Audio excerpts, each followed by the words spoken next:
atelier de bande dessinée, cette fois-ci avec une thématique qui est la Déclaration des droits de l'homme. On est 10 personnes, 10 auteurs, également 2 auteurs de Goma et le reste de Bukavu.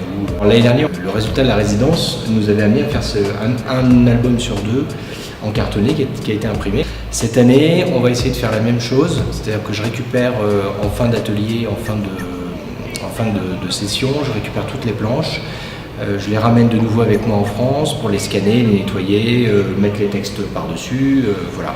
Et on a travaillé un petit peu de la même manière, c'est-à-dire en atelier avec les mêmes process qu'on a en France, c'est-à-dire vraiment travailler de manière très professionnelle. Ils sont déjà très bons en dessin, donc pour la plupart. Donc, on ne va pas trop insister sur le dessin, mais on va insister surtout sur la narration. C'est pour ça que je leur ai demandé d'écrire selon la thématique choisie. Donc la thématique, c'est choisir un des articles de la Déclaration des droits de l'homme et de l'illustrer. Mais de l'illustrer pas au mot à mot, mais de l'illustrer, on va dire, de manière tout à fait personnelle, avec des problématiques qui concernent un petit peu tous les habitants de Bukavu, de Goma, et en les appliquant à cette Déclaration des droits de l'homme, donc à l'article qui a été choisi. Donc chacun des participants a choisi un article, a fait sa propre histoire. On a fait un petit scénario qu'on a validé ensemble. Après ce scénario, moi je les oblige vraiment à faire un storyboard. Une fois que ça aussi c'est validé, on peut attaquer les dessins définitifs des planches. On va avoir de la même façon un album cartonné comme ça, qui sera ensuite distribué ici à Bukavu et aux entités, on va dire, officielles qui ont soutenu le programme et le projet.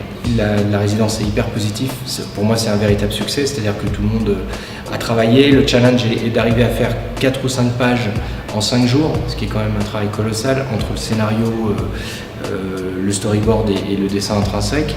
Il y a un certain nombre de personnes qui sortent du lot et qui ont un réel potentiel pour espérer publier quelque chose en France. Cette résidence a été pour moi un atout dans ce sens qu'on a travaillé sur une thématique assez importante, le 70e anniversaire de la Déclaration universelle des droits de l'homme, pour lequel on devait choisir un article sur lequel on devrait travailler et faire par conséquent chacun un nombre défini des pages. C'était vraiment une expérience captivante de rencontrer d'autres BDistes qui sont rodés dans le domaine de la BD et qui ont pu partager certaines expériences envers le nouveau et d'autres qui ont pu jouir des différentes techniques, des nouvelles techniques qui étaient un surplus pour chacun. Je pense quand même qu'on a tiré de cette résidence un plus les uns des autres. J'ai été motivé personnellement par la résidence organisée à l'Institut français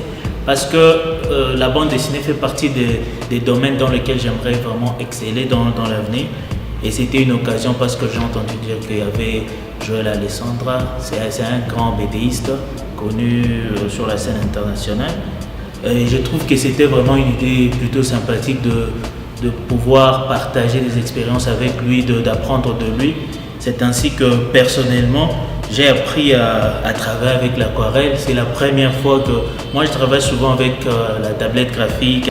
Donc j'ai vraiment beaucoup appris et j'aimerais qu'il y ait de circonstances comme ça davantage. Parce que quand on est artiste, on ne doit pas se plaire au niveau où on est. Même si on est fort, on doit toujours chercher à être beaucoup plus fort. Et c'est ce qui est super dans l'art. Nous avons quand même appris à échanger entre nous les différentes techniques de la bande dessinée. Un intérêt pour un BDiste, c'est d'être lu et de paraître à l'international. J'espère que ce livre qui a été imprimé en France se veut international actuellement. Et donc, moi, en tant qu'artiste qui y a participé, je peux en être fier. À travers nos planches, à travers ce que nous allons dire, à travers la bande dessinée que nous sommes en train de travailler, je pense que ça pourrait apporter un changement de mentalité dans notre société.